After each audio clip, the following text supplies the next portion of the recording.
In the summer of 1981, a small farmhouse in rural northeast Ohio became the center of something no one could explain. A family in Orton township lived a quiet life until the woods around them came alive with terror. It started months earlier. A 16-year-old boy wakes in the middle of the night and freezes because there, staring through his bedroom window, is a massive, hairy face, towering, silent, watching. Not long after, his father, let's call him Robert, finds a mutilated deer in the woods, its side torn open as if by claws. The kind of wound that makes you question what's really roaming your property. And then June of 1981 hit. Robert sees a creature again, this time full-bodied, striding across his land. He calls the county sheriff. Deputies arrive. They find footprints, missing animals, and a family too terrified to sleep through the night. But the creature was only the beginning.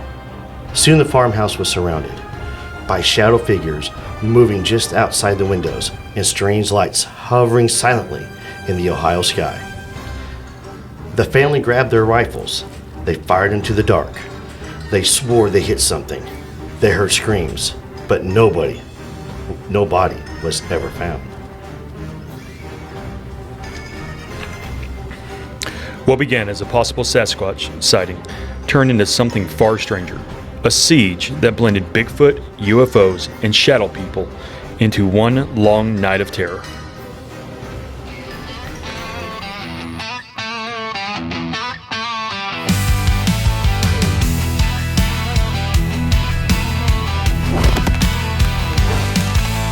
Rustling trees in the backwoods night, red lights cutting through the pine in flight. Bigfoot stomping with his youngling beard, whispers of tales that ain't too clear. UFOs buzzing solo through the haze, howling banshees set the forest ablaze. Jersey devil howls, drink rays to the sky. Drunken cryptids party until the morning's night. Yeah. It's showtime, running wild in the moonlight. Stars burn down, watch the freaks all take flight to good times. Raise your glasses to the mysteries divine. It's showtime, let the cryptids realign. Welcome back to another episode of the Drunkencryptids. Of course, you guys know me. I'm your host, Matthew Ward. And sitting next to me is our number one lead researcher, Chris. Chris, tell everybody hi. How's it going, everybody? I think everybody's doing okay. Yeah. I mean, Kind of you're nice, watching huh? us. Kind of nice to have you back. Thank you. It's been a minute, but Yeah, and we are recording again in our Old Bart studio. So we do want to say thank you to Old Bart's for allowing us to come in, being a part of the Drunken Cryptid family. You guys need to come down here. If you're in Central Arkansas, come check out Old Bart's at 600 North Broadway Street in North Little Rock. Ask for the Drunken Cryptid burger. Tell them the Drunken Cryptid sent you. they also have it in grilled chicken, apparently. I did not know that. Yes. Is it a drunken chicken? It may be the Well, I drunken mean, there's a chicken. drunken chicken seasoning. Right. But no, our producer Tommy got it recently. Oh, really? See, this is why we don't ever record together, because we Right. get off topic. Yeah, So, quickly. but come on down, you guys. Check out Old Bart's. It's right here at Diamond Bear Brewery. You'll love the place, I promise.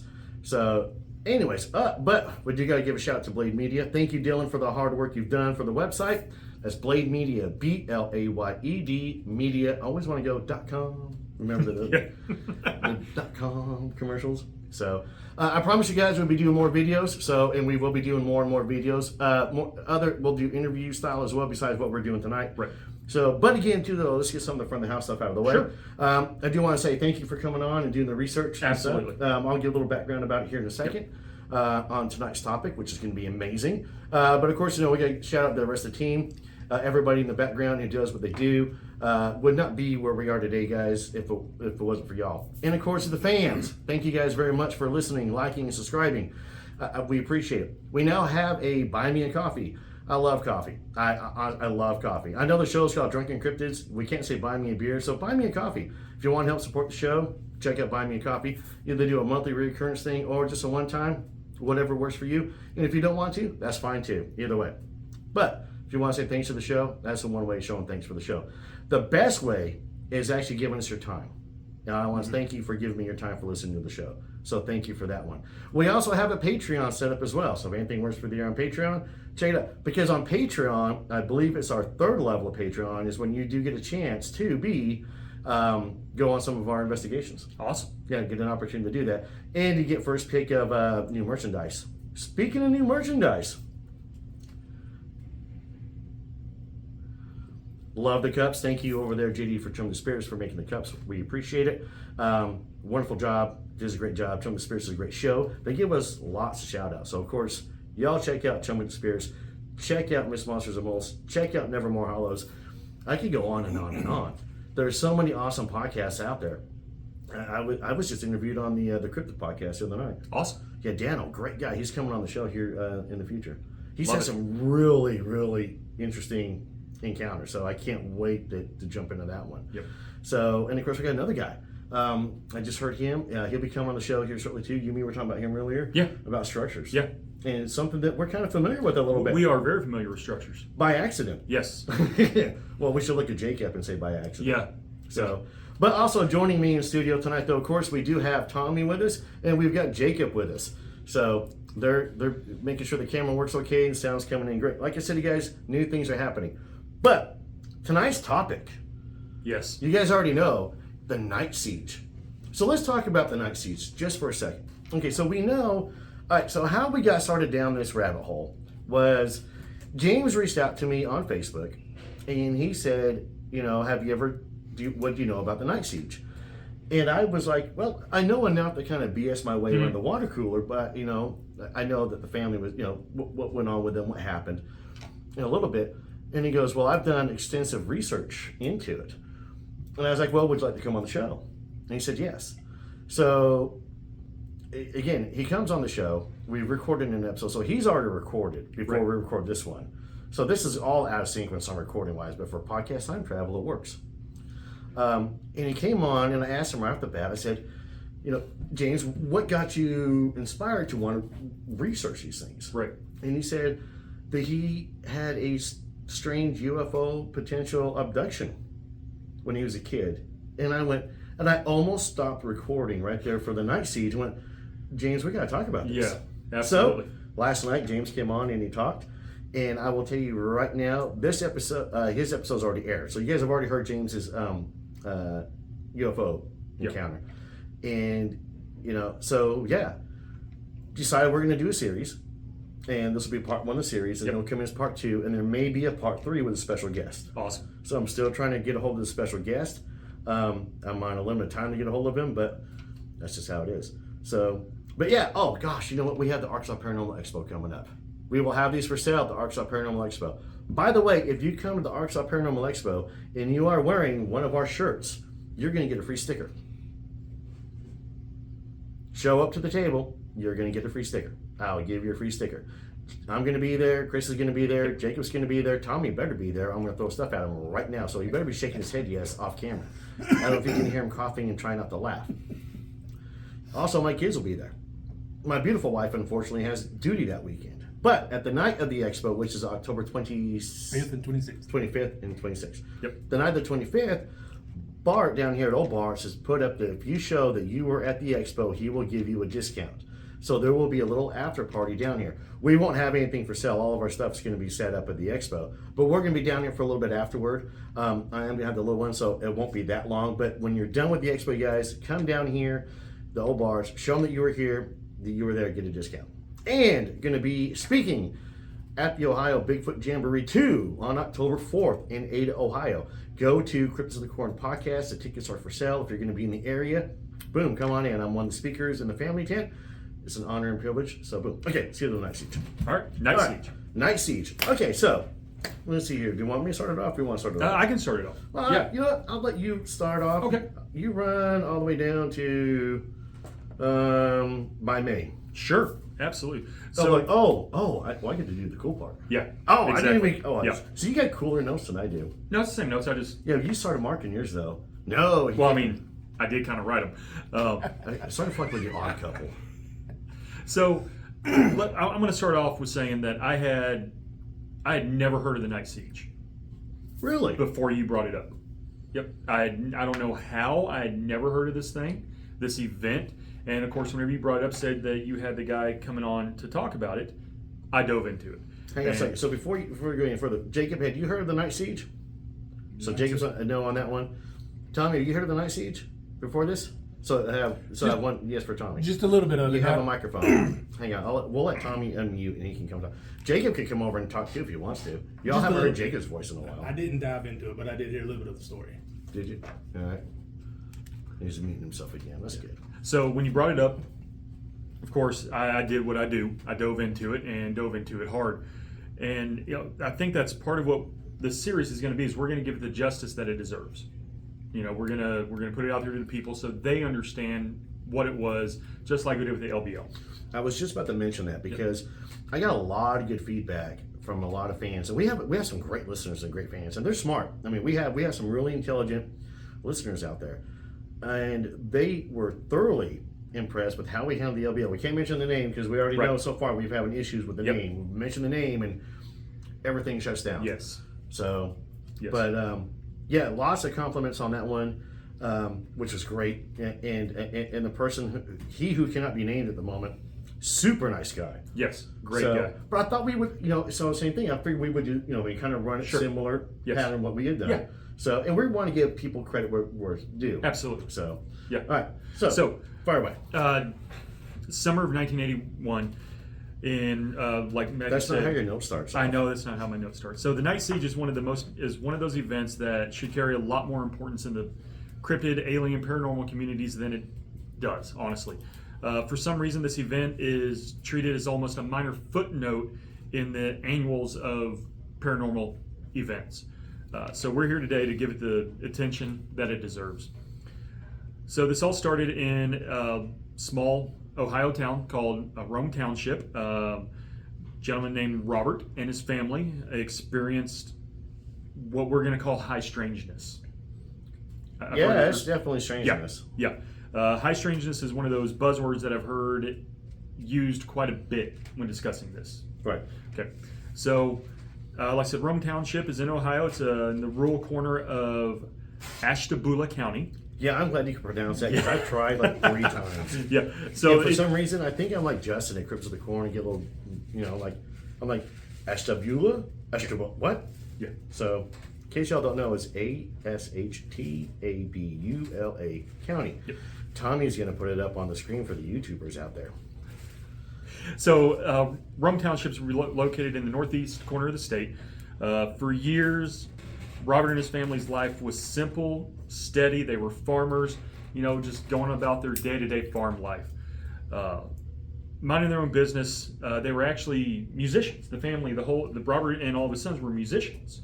See, and that I did not know. Yeah, they would go play little gatherings and things around the county, or little dances, things of that nature. Okay. And so they're, like I said, they're minding their own business. They're going about their life. And then the strangeness started roughly 14 months before all these events took place. 14 months prior to all the events taking place, Robert's 16-year-old son awoke in terror one night, seeing what he described as a large, hairy, man-like face in his window of his room. Okay. Of course, family talked to him about it. They're like, okay, you were just dreaming, whatever. Well, a couple months later, Robert was out doing what Robert does, probably out scouting for deer or something of that nature. He's not really forthcoming with what he was doing in any of the research I found, but he happens upon a deer out in the woods that has been, as it's quoted in the book, it was torn apart as if by claws. So he describes this deer being eviscerated by claws in the woods, which it wasn't ate on. There were no bite marks on it. It was just claw marks.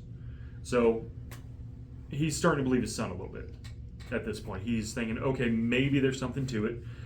Again, we go like I said, it was a few months later. He's not thinking anything of it.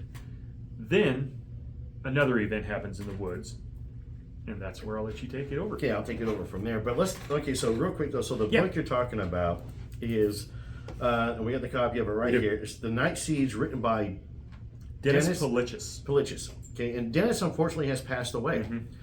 And there's a lot more in episode 2 about Dennis. So we're going to be doing a good deep dive into Dennis. So, and Jacob, I mean, even if you have questions, by all means, jump over and grab the microphone if you have questions about what we're talking about. So they didn't hear you. I love you, but you have the lowest voice does not project at all. At all.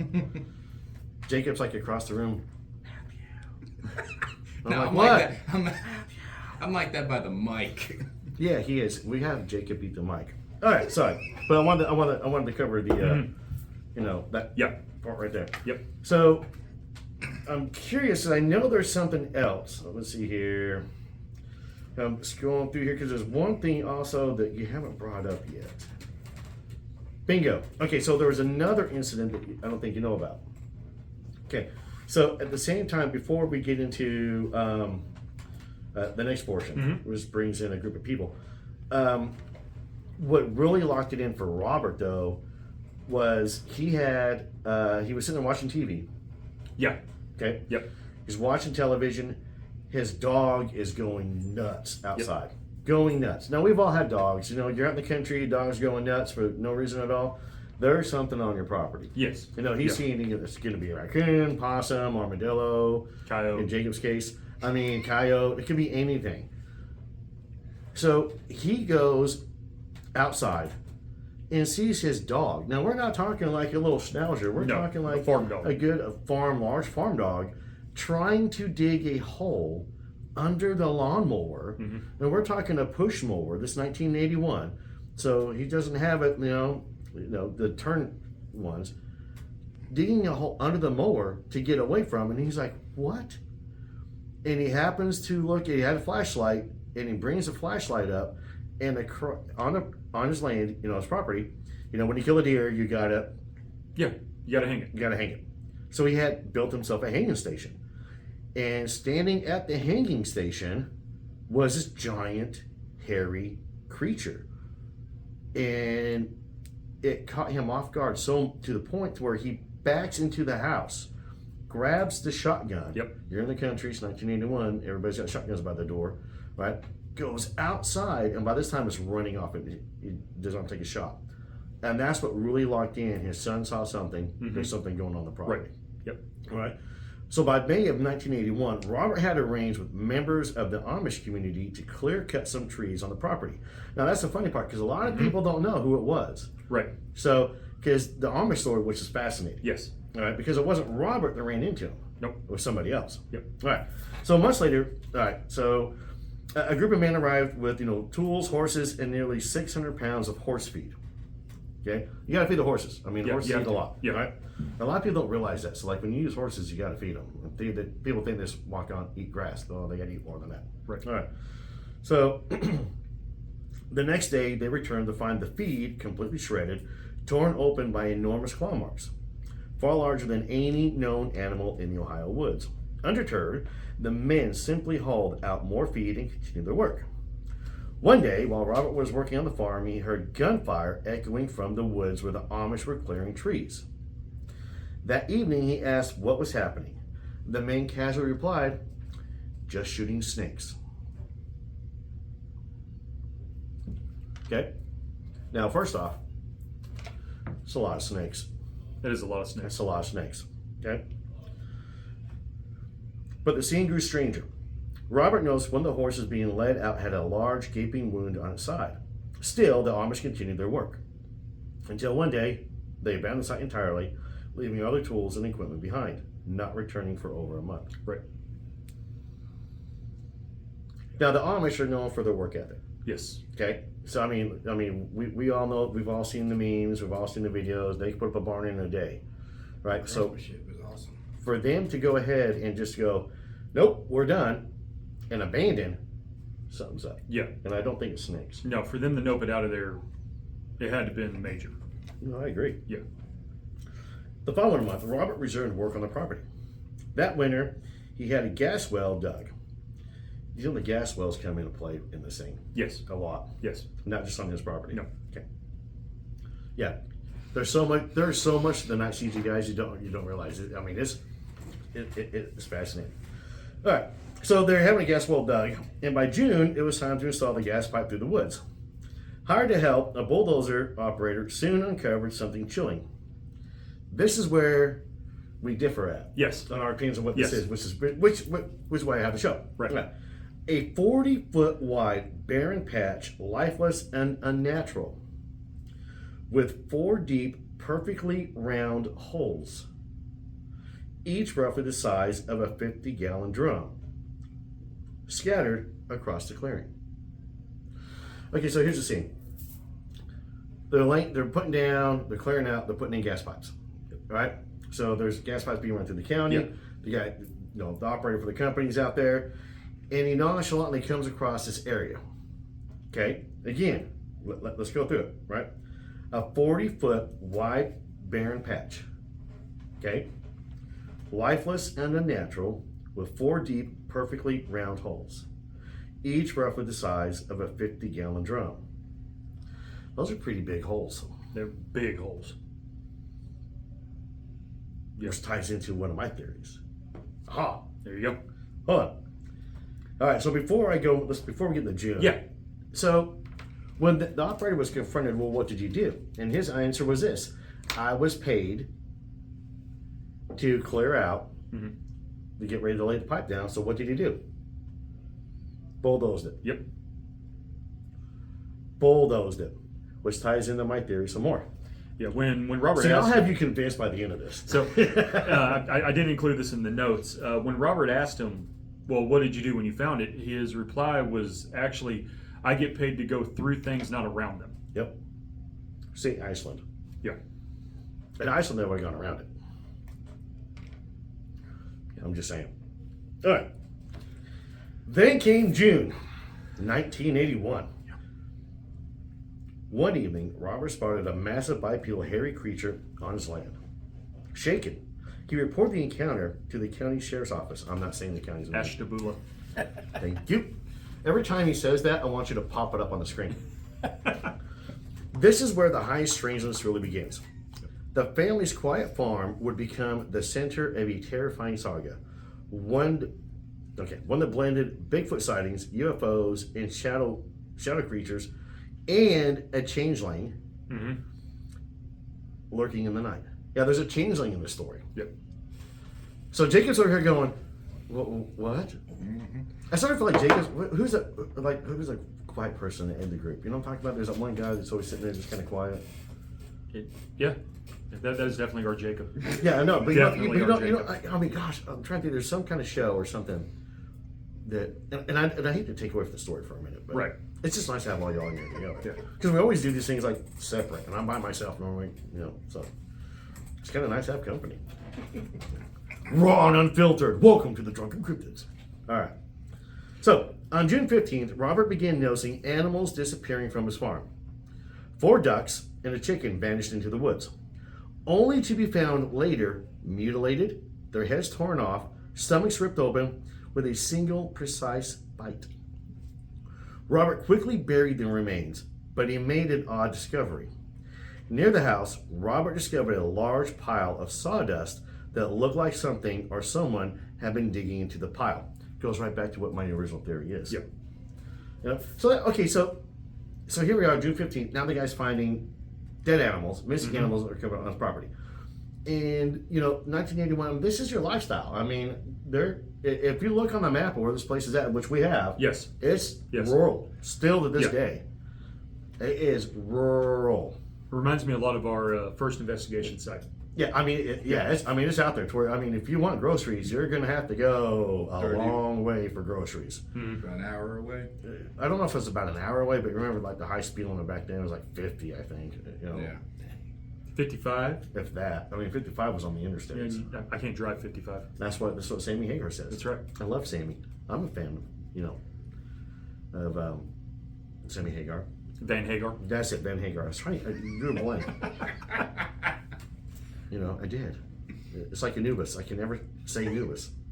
If I'm You talking said about, it now. if I'm talking about Anubis, I can't say it. I'll be like the dog-headed god from Egypt. Tell you, Dave, OG, like sent me text messages on one of the episodes. He's like, Anubis. So there you go, Dave. Anubis. All right. So all right, take it away. Yeah. 10 days So later. he finds the pile of sawdust. So 10 days later, June 25th, Robert and his sons noticed their ducks obviously agitated in the front yard near a large pine tree. The ducks were flapping their wings, making a lot of noise, and shuffling around. So Robert, looking back on everything that had happened in the last 14 months, he immediately thought there must be some type of predator or something in the yard or in the woods near the property. So Robert went out in the yard with a flashlight, trying to see what was going on. Robert could hear something moving around in the darkness and could make out a shape in the darkness, but he couldn't make out any details of what was out there. What he could see was a pair of massive red glowing eyes staring right at the flock of ducks. Robert handed one of his sons the flashlight, took aim at the shape, and fired a shot.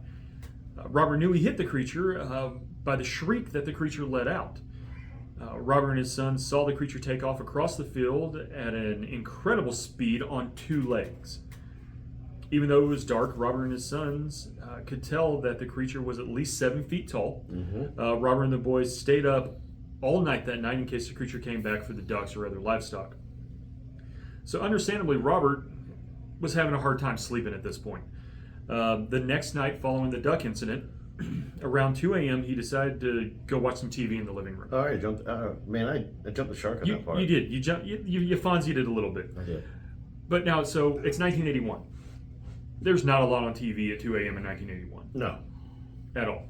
So It's the Star Spangled Banner. Right. And Static. right. So Robert is, he can't sleep, so he's in the living room, and that's when he hears the dog outside. So that's the dog incident. That's the dog incident. So when he hears the dog outside, of course, he goes to investigate. Like Matthew said, goes out. He's got his flashlight in hand. He hears the dog whimpering. So Well, if what? you have dogs, Well, go into the description of what he saw, because I didn't cover that part right there at the end. okay. So when he goes outside, he sees this dark, shaggy shape standing underneath a 12-foot tall hoist. What is described in the book as a farm hoist. So it could have been used for any number of things. Yeah, Robert states that it was actually used to string up deer. Okay, there you go. Yeah, for game. Yeah. The creature was at least 9 feet tall. Yeah, I only know that because I actually listened to the second episode that Okay, we dropped it. there you I'm go. just messing with you. At least 9 feet tall, covered head to toe in dark hair, and sporting a pair of red baseball-sized eyes. So, Yeah, what I like is the fact he just said it's about 9 feet because he gauges it off the 12 feet Right. of the hoist. right. So that kind of gives him an idea. Now, I don't know if it's talked about, if you covered it or not, but he was, a Marine veteran from Vietnam, I did not cover that. and he was a sniper. I did not cover that. Yeah, so he's going to kind of know. Yeah, he knows Well, his stuff. Yeah. So Jacob's holding up. That's a big fucking hit. Oh. That's a big hit. That's a real big Here, hit. pass those over here real quick. So we'll kind of give everybody an idea. That's a little Of what we're bit bigger looking than a at. baseball. So that's the size of what you guys are looking at. Yeah. On a head, Yeah. 9 feet tall. Now the eye shine that we saw wasn't this No, big. nowhere near that big. No, it was big, but it wasn't that Right. big. Robert goes on to describe the creature's face that was a mix of man and gorilla, Sounds with a familiar. large, flat nose. And the thing that sticks out to me is how he describes the teeth, because I've never heard of Bigfoot's teeth described like this. He described the teeth jutting out of the bottom jaw, so like sticking out in front of the front lips, and he described them as shark-like teeth. Mm-hmm. So I've Falls never, back to my original right. theory of what I Right, think but this could is. play into mine also. They were mimicking. Chewbacca. We'll talk about that in the later episodes. Chewbacca. Robert said the creature was at least 30 feet away, snorting and growling in the darkness. So fear gripping him, he instantly felt like he was having a heart attack. For a few tense moments, he forced himself to take in as many details as he could, falling back on his Marine Corps training. Then, unable to stand the terror any longer, Robert scrambled back inside, yelling for his sons to get out of bed and get dressed, get down here as fast as you can. And that is a quote from Robert in the book. Within minutes, they were outside, grabbing shotguns. Robert realized the creature was near the road that leads to the house.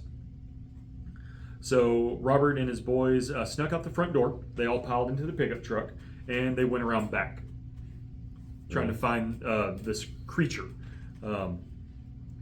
When they got around back, they swept the tree line with the headlights of the truck and realized this creature is running down the tree line towards the... Can I name the road? Are we allowed to do that? No. Okay. Towards the road that they live Hold on. on, heavy dramatic for that. Okay, yeah.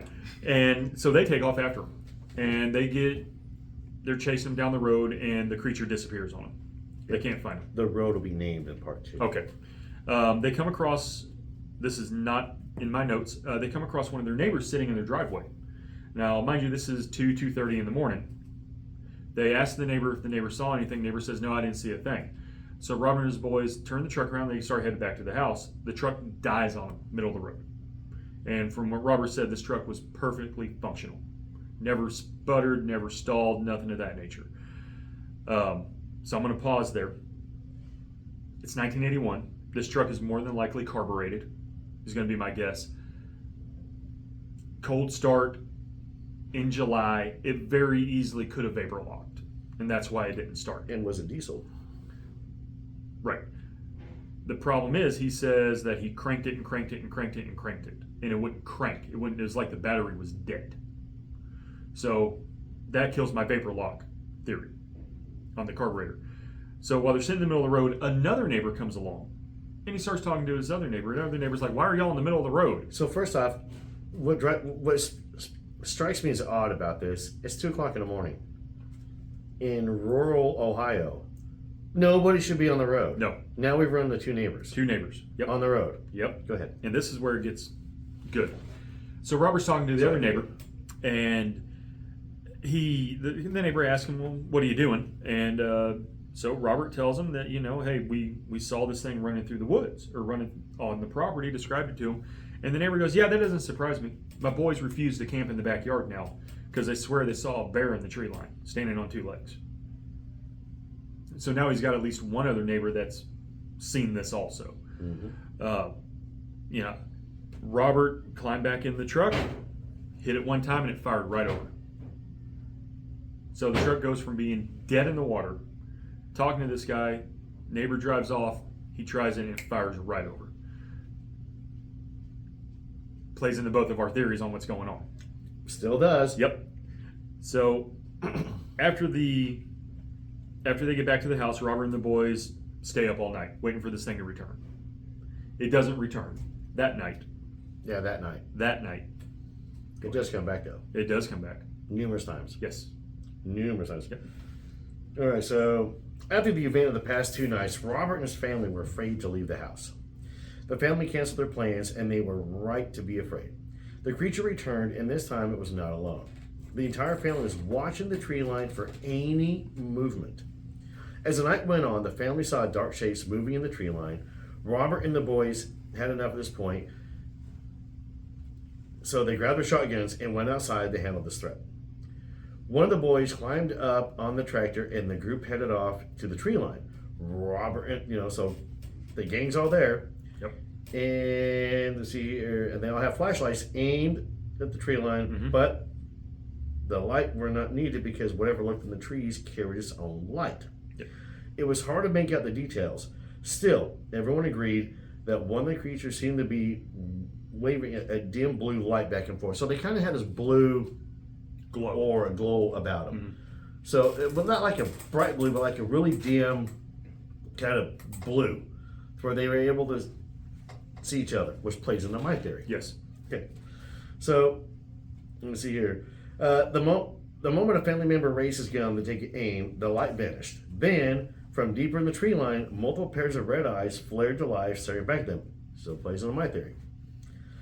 That was enough for Rob. They opened fire, emptying 2 boxes of shotgun shells. roughly 50 shells for the packaging of the day. Now, we actually looked this up. Yes. We wanted to look and see, because he talks about they emptied 2 boxes of shotgun shells. Right. The average size of shotgun shells in 1981 was, 25 shells. so 2 boxes equals, 50 rounds. 50. there we go. Okay, so that's how we came up with that theory. All right. As a firestorm of shotguns died, the forest fell eerily quiet, leaving the family spinning in circles. Flashlights cutting through the dark, desperate to find the target. Then came the shout by the pond. They rushed to the tractor's edge and trained their beams toward the water. There at the bank stood one of the creatures. Without hesitation, someone fired. The thing toppled forward into the pond, and the family kept blasting until the water churned with chaos. But the body was gone. The eyes in the woods had dropped low, hiding. Then one broke cover, darting to the pond and leaping into the murky water. The surface erupted, thrashing violently, but no form could be seen. That's when Robert realized the worst of it. Their ammunition was nearly gone, and shotguns didn't seem to matter. They bolted for the house, barricading themselves inside, catching only fleeting glimpses of movement outside until dawn. Another night had passed, but they had survived. But whatever haunted the farm wasn't done with them. Now, it was the next day. Now, they had reached out to Dennis. The family had reached out, and it was the wife who actually initiated the contact of the sheriffs and everything, okay? The department, who got the sheriff's department out there. She'd had enough of them doing their thing, so she wanted to have the sheriff's department come out, and that's when she reached out to Dennis. Right. Okay? So Dennis shows up, and that's what we're going to talk about in part 2 of this. Mm-hmm. So, but before we get into that, so there's more to the pond encounter, which is fascinating, Yeah. which plays into my theory, which is, so they shot the creature. They saw the creature go down at the water, okay? So some reports say it was at the edge of the water. Some reports say it went into the water. But when it went down, the rest of the creatures freaked out. Yes. And because it was right there at the pond's edge. That's why it was at the water. Okay, they freaked out, grabbed this creature, their companion, and ran off to the woods. Still alive, no blood, no nothing. They don't find any evidence of them hitting anything. Okay, so this story, there's so much more to this story. I mean, to where the family spent nights up on the roof. Yeah. When Dennis shows up on the scene, he reports seeing coffee cups, up on the roof in positions. Yes. And thanks to James, we have sketches from the investigators of the property. And what was the cool part is sector sketches, and I could kind of tell, from my background, there's some sector sketches going on with it. The property's still there. Yes. Which is funny. I mean, we found it on Google Maps. Yeah. So we got more information. It's still there. Some things in the area have changed. I mean, it's 1981, so it's a long time ago. Yeah, it's been 44 years. God, I'm old. But here's the cool thing too. What you were able to pull up for us. Yeah. What I love this. So this is newspaper articles. Mm-hmm. Okay. June 21st, 1981, residents on Johnson Road report a large unknown creature on their property. Sheriff has responded. They found large footprints near the home. Now here's the thing too. They were finding 3-toe tracks. Large 3-toe tracks. That's what they were finding. Okay. So, and there's pictures of these out there, right? Other residents, because here's the thing, the neighbors were involved. Yes. The next neighbor, on the property next to them, was involved in protecting and shooting. There was another sighting further up the road, on a different road, but further, I mean, when I say up the road, I don't mean on that road that they live on, but further north. 7.1 miles away. Yes, same exact encounter where the pipeline was still going through. So if you look at where the pipeline was coming through in the property and where it kept going through, everybody along that area seemed to have problems. Yes. And it seemed to, in all honesty, it started before that, and it went for 3 months. This went on for 3 months. I mean, it did get to the point where they moved back into town, and we talk a lot about that on episode 2 when we bring James on. You know, these people weren't that's June 1981. Early July 1981, multiple residents, at least 3, reported seeing 9-foot-tall bipedal creature at night. Deputies collected plaster casts of footprints. Witnesses said the creature moved upright and was much larger than a bear. This is Ohio. Ohio doesn't have that many predators because, well, they've killed them all. I love you guys in Ohio. Love you, but y'all killed them all. You got some monster deer up there, though. I had a bunch of soldiers when I was in the service, and they were from Ohio. Yeah. And one guy, and I'll say his name, Prickett, if you're out there, buddy. I love Prickett. Prickett served me in Korea. And Prickett was like, yeah, we ain't got nothing, sorry. We killed it all. He was from a small, red, country town in Ohio. I can't remember the name of the town. But he would be like, yeah, we killed them all. Yep. Yeah, nothing. Yeah, we've killed everything in Ohio. And I was, yeah, all right. So, deputy observations. All right. So, some reports mention hearing screams after shots were fired at the creature. At least one officer noted it could be a bear. It has always been dark when they see it, so no one has gotten a real good look. Officers record that residents believed that they hit the animal with gunfire, but no body was found. Okay. The Valley News out of Orwell, Ohio, ran several articles in July 1981 documenting the police responses, the footprints, and the frightened families. Okay. Local investigator Dennis Felices reviewed the police reports. He later published Night Siege, which is what we have here, the Northern Ohio UFO creature invasion in 1982, which cites the June 29 police reports as a foundation of the case. Okay, so there's a couple things I want to talk about real quick. So listen to the time frame. All right, I have to play devil's advocate a little bit. Sure. Okay. So, I mean, you know what I've been digging into recently. Okay. Yes. So huge. Took place in the 70s as well, and let's talk about the 70s. I wasn't there. That's okay. I got there halfway through. Okay. Okay. So, my first real memory is like Star Wars. The 70s, The Godfather, huge movie, Yeah. got beat by The Exorcist. Yes. Now, there's no internet. There's no, nothing. No. It's all word of mouth. There's lines of people to go see The Exorcist, and people being interviewed on their way out. Okay, how messed up the movie was. It took the country by storm. Not only was The Exorcist a huge movie, but we had The Omen. We had Rosemary's Baby. Okay, there were so many dark, but it was all based on, minus The Omen and Rosemary's Baby, but The Exorcist, based on a true story. Amityville Horror, based on a true story. Another huge movie, okay, and book at the time too, right? Huge publicity. This is all coming in 75, 76, 77, right? Going through. Close Encounters of the Third Kind comes out 1979. Somebody pulled that up. I just looked it up last night. Close Encounters of the Third Kind. What year did that come out? I want to say 77. Close Encounter? Yeah, Close Encounters of the Third Kind either came out 77 or 78 is when that came out.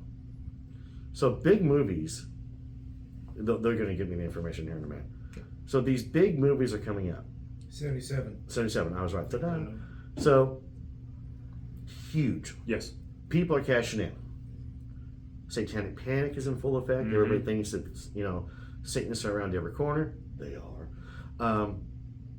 So now you have this family, all right, that has this Night Siege. Right. They weren't signing book deals. No. They were not trying to get TV deals, No. movie deals. This family wanted these things gone. And that's what, and the reason why I want to bring that up is because I have to play, like you said, as devil's advocate. You got to look at, so people are saying, oh, they're trying to profit off of this or trying to do that, they're trying to get attention. There was no profit made at all. No. I don't even think his book was even anywhere near the top 100,000 or anything. No, I mean the whole book is 40 pages. Yeah, it's a short book. Yeah. It's it is now the shortest book I own. I have a coloring book that's got like 35 pages. I've got a copy of a book that was written by one of the people who helped Booth escape after he killed Lincoln. Oh, wow. And it's a reprint. It's not an original. Yeah. I wish I had an original. I wouldn't be Well, working yeah. a full-time job. And I want to say that book is 56 pages or something of that nature. And it was the shortest book I had No. until this one. I'm going to count my coloring book. There you go. Oh, 35 pages. I've got a small one too. I can't think which one it is. Which one is it? I can't remember the name of it now. But it's short. I mean, it's just pretty much like, here, boom, done. You know what I mean? That kind of thing. So I think I'm shaking the camera if I do that. Sorry. Yep. Jacob's nodding his head. Everybody's nodding their head. So, I need to see Matthew now in there. do what? Just Oh. joking. Oh, look, I put myself back on TV. So, I got to be honest with you. You know, I think I know what was going on in the property because there's so much more that we cover in part 2. But, you know, we'll do some more. I mean, they go chasing these things down for 3 months. I mean, Right. not only were they under siege, not only were they in defense, but this just wasn't a nighttime occurrence. No. This would happen during the day as well. Right. Which is why they had the cups up there, the shooting positions up there. The Which Amish. makes sense. So, I mean, the Amish, yeah, exactly. I mean, yeah, they didn't. Yeah, they're like, yeah, we're done. Yeah, they're out We're there done. falling trees and hauling them out, and so they can't work at night. Nope. So they're working during the day, and they're getting horses being attacked. They're shooting at snakes, allegedly. So you know what's funny about the term snakes? Why St. Patrick is so popular? Yes. Because you go to the snakes out of Ireland. The Druids. Yeah, so snake was a derogatory term for Druids. Right. You know, so did we scare somebody off? We did. We did. Do what? Did you guys order food or something? Oh, she Oh, they're probably checking to see if we need some the refill. That was awfully nice of them. It was. It was. she had food in her hand, so Did she? Barnes, North Little Rock. That's Yeah. right. 600 North Broadway. But I mean, there's so much. There is. Where the next episode is, I mean, it's over 2 hours. It really is. Yeah. You want to see the book? Yeah. So, He's stealing my book. oh, right here. Yeah. No, that's your copy. Oh, okay. Yeah. So, I mean, yeah, there's a lot going on with this.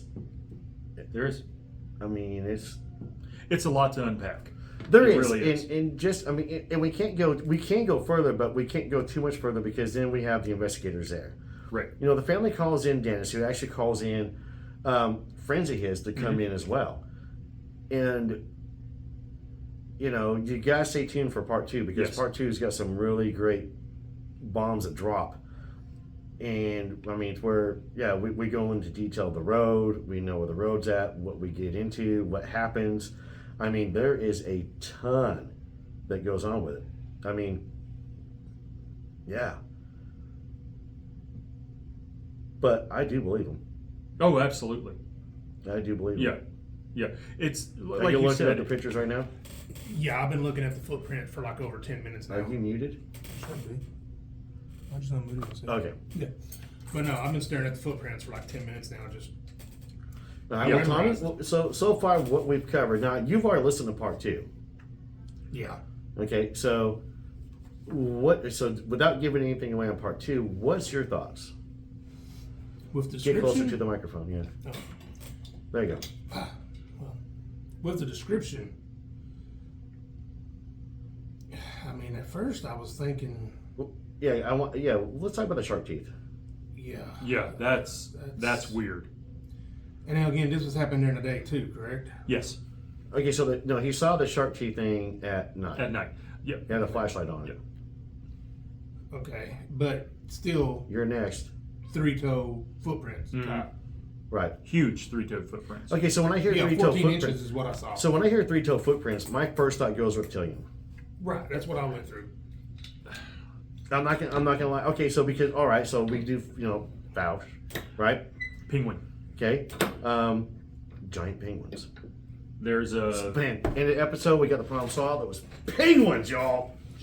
so The reason, Pittsburgh Penguins were in town. the reason why my brain goes penguins whenever I saw the footprints was there was, and I'm sure somebody out there in YouTube land will. So the guy in Florida that was leaving Yes. tracks for years. Yes. Yeah, that made a cryptid of a giant penguin in Yes. Florida. They Well, look. first off, great dude. That Oh, it was was amazing. I'm highly impressed and jealous that I didn't think of it Yes. first. Yeah. Good job. Yeah, and apparently his family did it for generations. Yeah, I know. Yeah, Like they kept it a yeah. family secret. So Yeah. he would die, and like his sons would continue on the tradition. Yeah, and that's initially what I thought of when I saw the footprints. Except for those down in Florida were huge. Yeah, that was a fun part though, making Yeah. a giant. Yeah. Yeah, So I mean, but looking at too though, when you go to Three Toe, my first thought goes back to reptilian. yeah, Now with Fausch, all right, when it took place, the creature by the creek, all that stuff, they were finding three-toe tracks, and there are three-toe tracks in Arkansas. yes. We have friends that have found them Yes, we do. near our investigation site Yes, we do. Wait, which one? where I hunt. There we go. Yeah. All right. First investigation site. Yeah, first investigation site. So remember, because we have first investigation site, second investigation. We're gonna have like a catalog. We have to get like a state map and put everything up. So, but looking at the three toes, what took place in Fausch, what's taking place in Arkansas.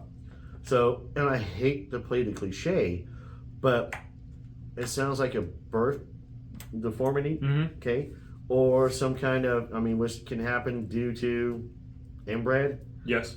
Not a lot down here for these creatures to maybe Right. there's and that's maybe the reason why that they are the Sasquatches down here are a little bit more angrier, Sure. to be honest with you, but they're angry in Alaska too. They're like really angry in Alaska. It's cold. Yeah, but they're suited for that, but they're like angry. Like Alaska, that's where like the Chewbacca's are at. They'll rip Well, their arms out of it their could sockets. be environmental up in Alaska. It could be years and years of being hunted by natives, and that's why they're so aggressive now. Because they're just trying to protect I themselves. don't Down think- here, it's I the don't- heat. I don't think the natives were trying to hunt them. I think the natives were just trying to work with them. That's what the natives describe them as. Mm-hmm. But so the three toes, so the birth defect, deformity, which could be due to numerous diseases out there. Clubfoot. Yeah. we have it. It could be environmental adaptation. True, but but a reptilian, the reptiles are that way. The three toes because they have like it's just how they're able to. I wish Justin was here because he could break it down so much easier than I can. Like the geckos have three toes, so but that's to me that's what it reminds me of. It Yeah. reminds me of reptilian or a birth defect. Mm-hmm.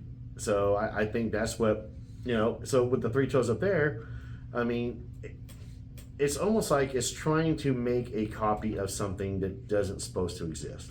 Right, which plays into both of Okay, our well, theories. actually, no, I'm not saying Sasquatch's not supposed to exist, but whatever it was, making a copy Of something they've never something seen. else. Okay, because there are numerous reports out there of seeing red eyes at night. Self-illuminating red eyes, not eye shine, but actually self-illuminating red eyes.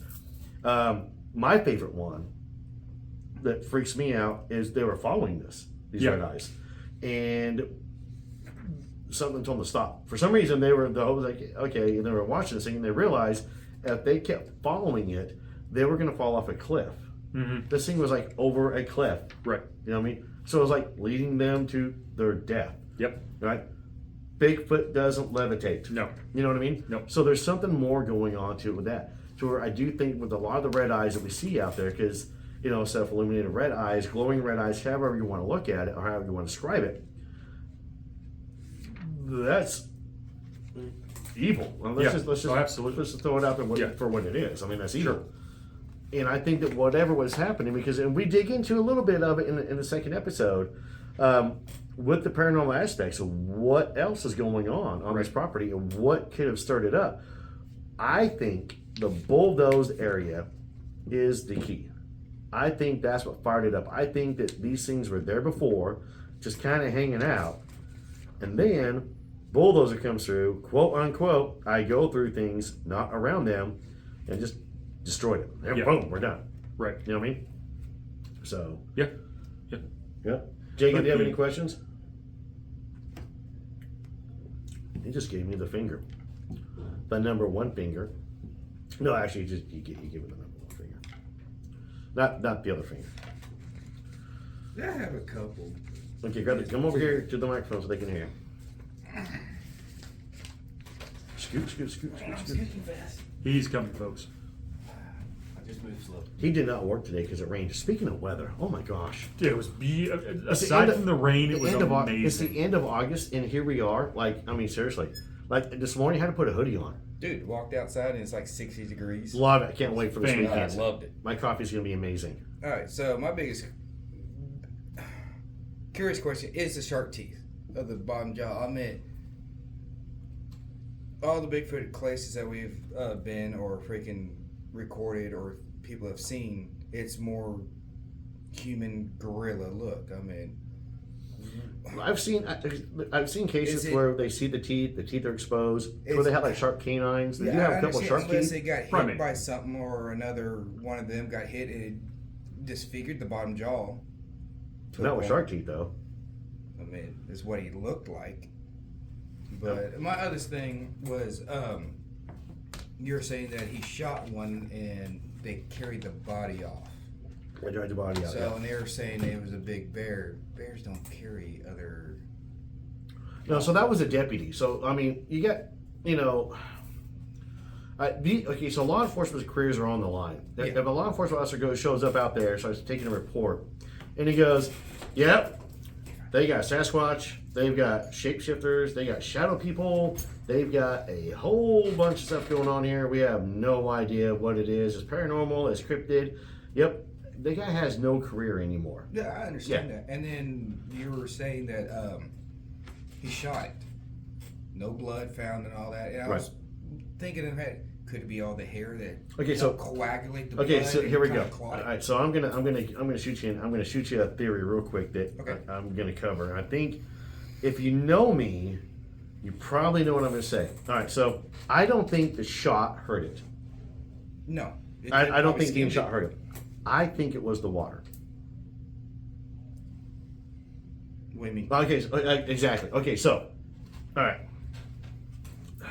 Cause of the pop line. No. So, without giving too much away, there is a large cryptid population that goes all over the world. Okay, and water seems to be not vampires, but water seems to be A big deterrent for them. deterrent. It kind of hurts some of them, Yeah. so they avoid the water. Which ties into also the four scared him, holes and stuff like that. I So see the shot scared him and he fell in the water. I can see something like that. I think it slipped. I think the shot shocked it, made start, or it came close and he tried to dodge and slipped. I mean, let's be honest. I mean, we always talk about. I mean, I'll be honest with you. I can't wait till the day we see Sasquatch slip and fall. I'm not gonna lie because I mean we trip and fall all the time, but I'm willing to bet they do the same thing. Does Bigfoot fall in the woods? You know what? I bet he does. That's a great question. I'm gonna run with that. That should be an episode. Does Bigfoot fall in the woods? If Bigfoot falls in the woods, does anybody hear it? Well, here's the thing too, though. So, okay, up there in our second investigation area, we found on the other side of the fence. Yeah. It looked like something huge. Slipped. No, something fell. Yeah. Something jumped that barbed wire Huge. fence, slipped, and hit the ground. You could see the indentation in the grass and everything else from where it hit the ground. It was great. I'm Yeah. not gonna lie. I absolutely thought that was hilarious. Yep. Because once you guys pointed at us, going, "Oh, be damn, look, it Yep. does look like somebody fell."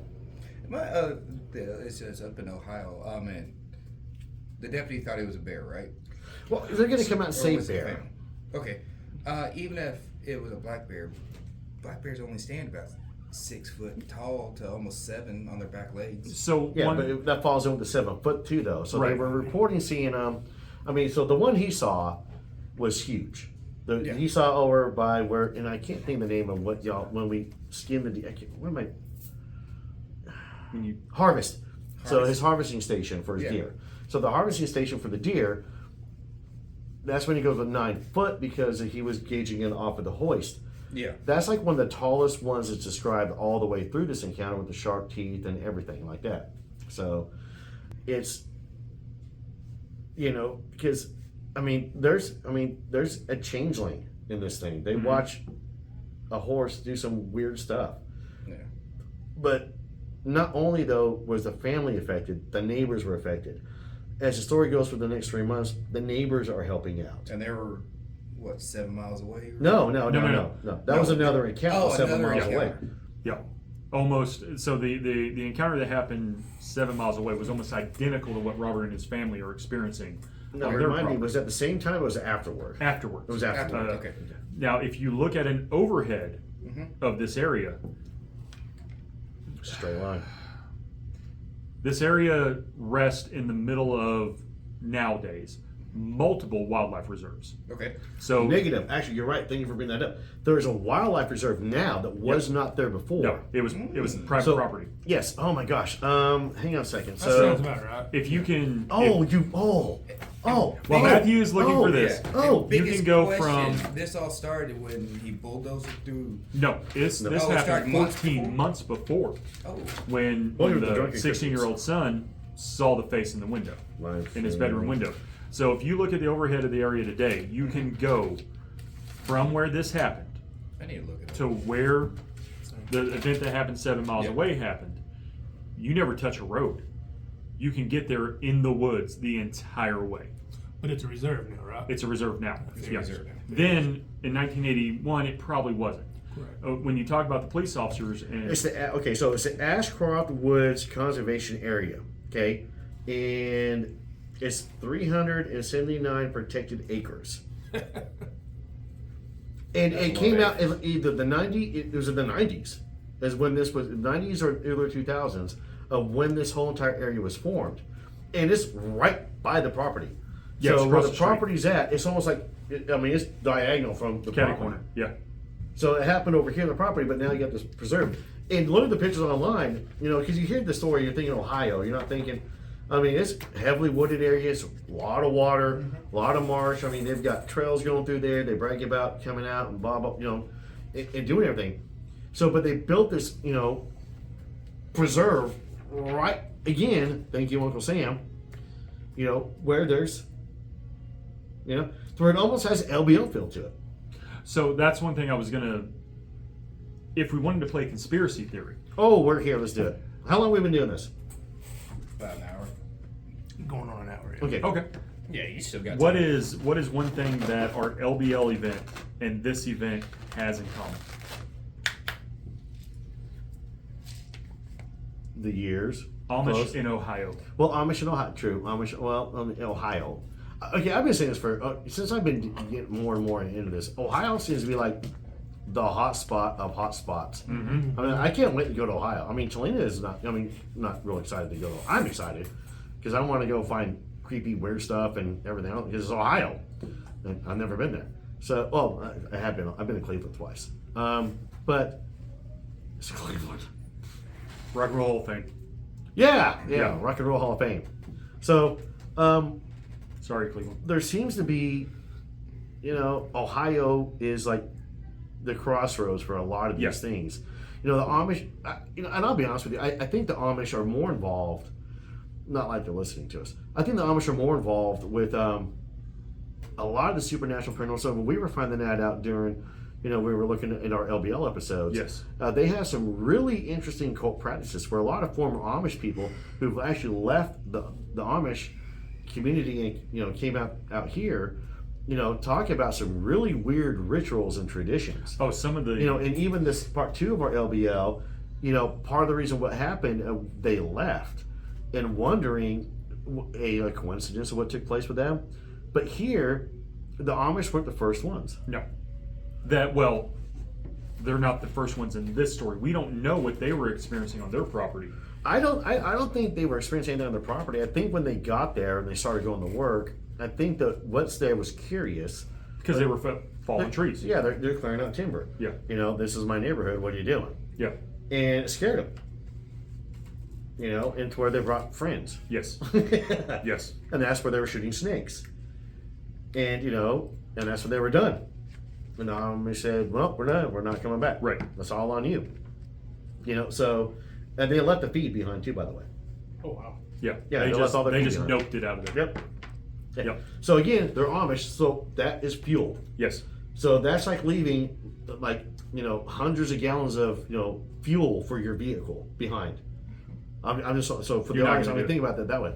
So believing the horse feed behind, you just left hundreds of gallons of fuel for your vehicle. Right. Hundreds of gallons.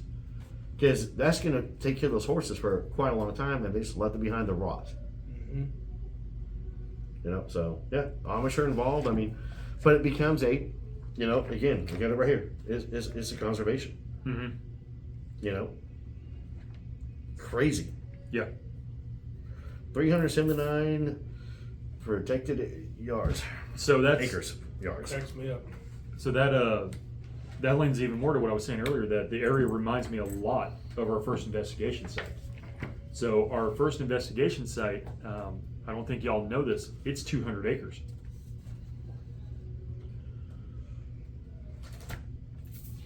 That's 200 acres? It's 200 acres. The whole Area? area is 200 acres. Now it's split. Well, I into mean, two, it but- does. I mean, it's got the heavy wooded area. It's got the river running through it. The marshland area that's just right to the south of it. Yep. We got a pond on the property. We have stared at it. I've stared at these maps for so long. Yeah. I'm picturing it right now in my head. Yeah. I mean, you were there. I mean, it's like staring at it. Then we found the mounds on the LiDAR. Yep. Yeah, which was cool that we found. We are so off of the night seas right now. Quite a bit, yeah. I feel so bad. Well, okay, so let's start bringing everything in for a landing. Yeah. Okay, so the night siege. Final thoughts.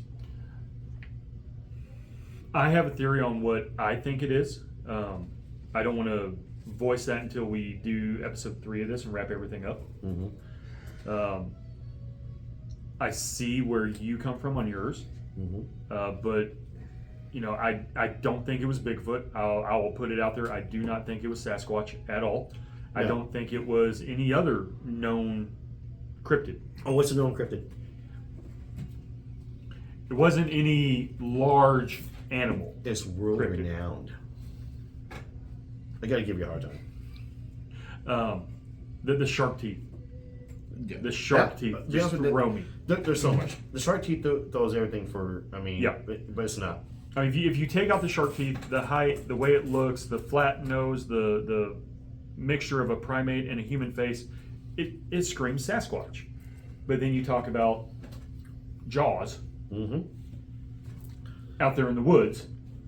Well, so again, devil's advocate here. Yeah. What big movies had just hit? Jaws. Okay. The Omen, Amityville Horror, Rosemary's Baby, The Exorcist, Ghost Accounts of the Third Kind, Star Wars. Okay, yeah, Star Wars. Yeah, I mean, this was huge. Now, also, 1982 was also probably one of the best years that we ever had at movies, too, by the way, for the movies that came out that year. So, but we're talking about 1981, the year before. Summer of '81. So, here's my thought process. I'm going to wrap it up with this, guys. One, pay attention to part 2 coming up. James comes on, does a great job of going into detail. We left a lot of details up, but we wanted to get the base of the story out there before we bring James on, because James is going to go into it, and James does a great job. So I do want to say thank you very much. Thank you for coming and doing what you did. I Glad to be appreciate it. here. Jacob, thank you for hanging out with us. And Tommy, thank you again for sitting back there and twiddling your thumbs and make sure everything's going the way it should. And but I do want to tell everybody too, though, thank you again for liking and sharing all of our stuff. I appreciate it. If you've had an encounter and you want to come on the show, email me, drunkencryptids@gmail.com. You can follow us on all the social medias out there. Message me, contact me. I'll get back with you. I would say Tommy would, but he never does, so it'd be me. So if your message sits there for a couple of days, because, well, I'm busy and Tommy is waiting for me to respond. So I'm giving Tommy a hard time right now. I have to. But thank you again, guys. I do appreciate all the support out there. And until next time, keep on squatching.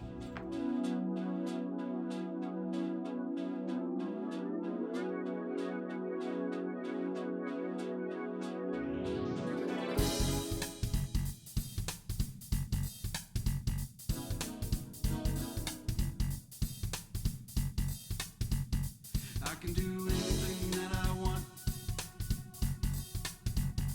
I can do anything that I want now. I can do anything.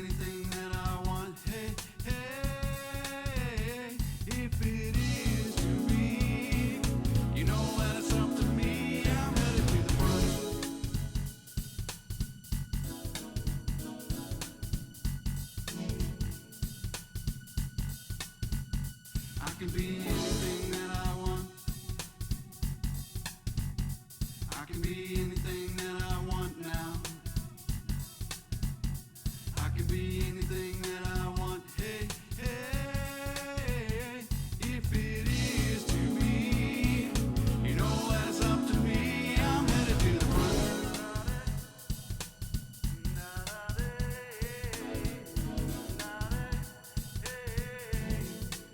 'Cause I'm the king of the